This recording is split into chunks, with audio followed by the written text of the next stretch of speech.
মাথায় রাখবেন, একজন পুরুষ দিন শেষে জাস্ট যত্নশীল নারীতে আটকায় না। একজন পুরুষ সেই নারীর সঙ্গে আটকে যায় যার কথাটা মিষ্টি, যার জবানে কন্ট্রোল আছে, যার ভাষাটা মিষ্ট ভাষা। আমি বলতে বড্ড লজ্জাবোধ করছি, but this is the reality in our society, যে একজন মেয়ের জিহ্বাটা বিশাল লম্বা জিহ্বা। যখন কথা বলে, এত কড়া কথা বলে, এত বাজে কথা বলে, এত বাজেভাবে ক্লেইম করে, স্বামীকে ব্লেম করে, যে স্বামীর মনটা ভেঙে চুরে চূর্ণ বিচূর্ণ হয়ে যায়। এজন্য আমি মেয়েদের কাছে আবদার রাখবো, please control your tongue if you want to be happy in your married life. জবানটাকে হেফাজত করবেন, যা মন চায় তা বলবেন না।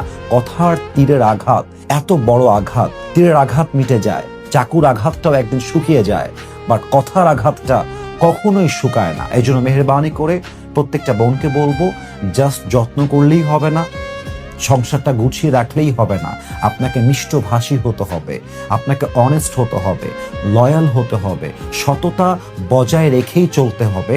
তবেই ইনশাআল্লাহ আপনার সংসার জীবনটা সুখের হবে।